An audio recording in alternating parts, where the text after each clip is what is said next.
చూడమ్మా లలిత, నేను ఈ ఆనంద్ గారితో కొంచెం ఘాటుగా మాట్లాడాలి. నువ్వు ఇక్కడే ఉండి మీ అమ్మ వస్తుందేమో చూస్తుండవు, మళ్ళీ కాలు గడిగేస్తుంది. ఏమిట్రా ఇంటర్వ్యూకి ఎందుకు వెళ్ళలేదు? ఉద్యోగం చేయడం ఇష్టం లేక.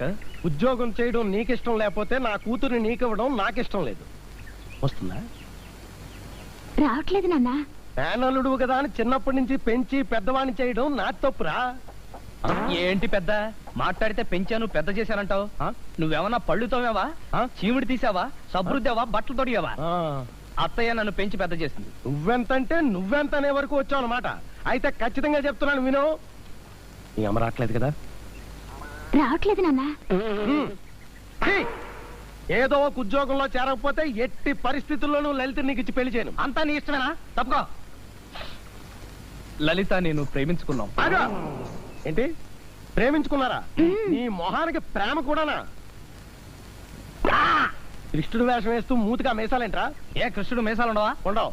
ఉండవని నువ్వు చూసొచ్చావేంటి? నేను చాలా సినిమాలో చూశాను, కృష్ణుడు మీసాలు ఉండవు. కృష్ణుడు మీసాలు ఉండకపోతే 16,000 మంది butter milk sales girls love చేసేవాళ్ళ? వాళ్ళు లవ్ చేశారో లేదో నువ్వు చూసావా? చాలా సినిమాల్లో మేము చూసామండి. మనం అసలు విషయం వదిలేసి వేరే విషయమే పోట్లాడుకుంటున్నామేమో. ఏమో ఏమిటి? అవును, ఒకసారి కిందకు చూడు. కడిగేసింది, మళ్ళీ కడిగేసింది. పోతు నీ పాతివ్రత్యం తగలడా? ఎన్నిసార్లు కడుగుతావే? అక్కడోసారి కడిగావు, ఇక్కడోసారి కడిగావు, ఆ మూలోసారి కడిగావు, ఈ మూలోసారి కడిగావు. ఇలా కడుగుతూ పోతూ ఉంటే నా కాళ్ళు పుల్లడిపోయి చస్తానే. అయ్యో అవే మాట్లాడండి. అప్పుడే పోతారా? ఇంకా 10,000 పాదపూజలు మిగిలిపోయాయి. అవన్నీ ఎవరికి చేయని చెప్పండి. నీ అవ్వ కొట్టానంటే మొహం కొత్తిమీర చెట్టు అయిపోద్ది. నీ పూజలు మిగిలిపోతాయనే బాధ కానీ నేను పోతానని బాధ లేదనమాట. బావా, నాన్న కోపం సంగతి నీకు తెలుసు కదా. నువ్వు ఉద్యోగంలో చేరకపోతే మన పెళ్లి చేయడు. ఎందుకు చేయడం నేను చూస్తానుగా. 2 రోజులకోసారి ఊళ్ళు మారుస్తుంటే నా వల్ల కాదు. అబ్బాబ్బాబ్బా, ఒళ్ళంతా హోనం అయిపోయింది. చేతి ఓపిక లేదని చెప్తుంటే శృంగారం ఒకటి. ఇదేవిటి కింద పడిపోయింది? నీ ఉంగరమా? ఉంగరమా?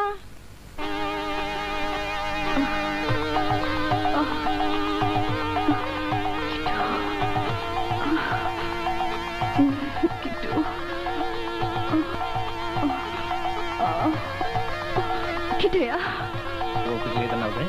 నా మెడవి చేయి శివరావుగా అయిపోయాడు.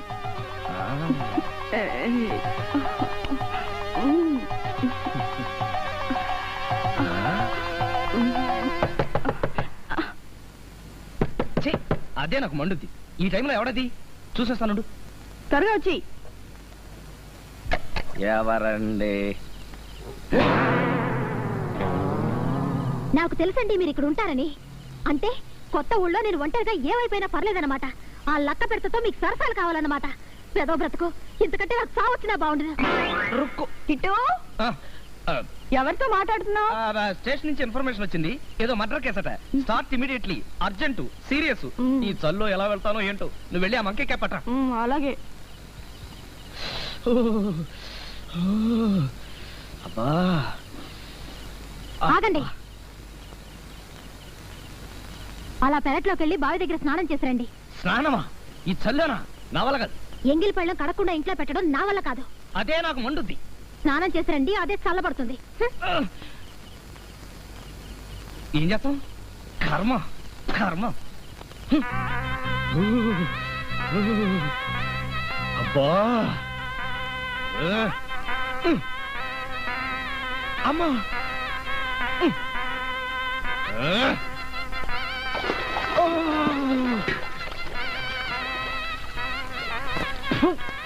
వచ్చే జన్మంటూ ఉంటే 2 పెళ్లిళ్ళు చచ్చినా చేసుకోకూడదు.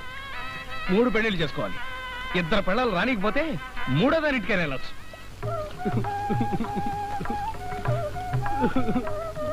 నమస్తే మాధవయ్య గారు. నమస్కారం. రామయ్య, కూర్చో. ఎందుకు మాధవయ్య గారు అలా బాధపడుతున్నారు? ఎందుకు? వ్రతాలు, మొక్కులు, నోములు ఇవన్నీ శాస్త్ర ప్రకారం చేసుకోవాలి. కానీ కుదరకపోతే క్లుప్తంగా ముగించుకోవచ్చని మన శాస్త్రి గారే చెప్పారు. అదేదో చెప్పవే బాబు. సన్నీళ్ళైతే 10,116 సార్లు చెయ్యాలి. అదే వేడినీళ్ళైతే 5,000 సార్లు చేస్తే చాలట. రక్షించావు. విన్నావటే నా పతివ్రత పెళ్ళమా? 5,000 సార్లు వేడి నీళ్ళతో కడుక్కోవడానికి నీకు శాంక్షన్ చేశాను. నువ్వు వెళ్ళి ఆ పని మీద ఉండు. అలాగేనండి. వచ్చిన పనే మర్చిపోయాను. ఆ. మన కొయ్యలగూడెం తాతబ్బాయి గారు కనిపించారు. మీ అమ్మాయి లలితను చూసుకోవడానికి వస్తున్నామని మీతో చెప్పమన్నారు. అయినా ఇంట్లో మేనర్ గా ఉండగా బయట సంబంధం చూస్తున్నారేమిటి? మా ఆనందగాని ఉద్యోగం వెతుక్కోరా బాబు అంటే వాడు ఎదుక్కోవడం లేదు. చూస్తూ చూస్తూ ఉద్యోగం లేని వాడికి పిల్లనివ్వడం నాకు సుతారం ఇష్టం లేదు. అందుకనే బయట సంబంధం చూస్తున్నాను.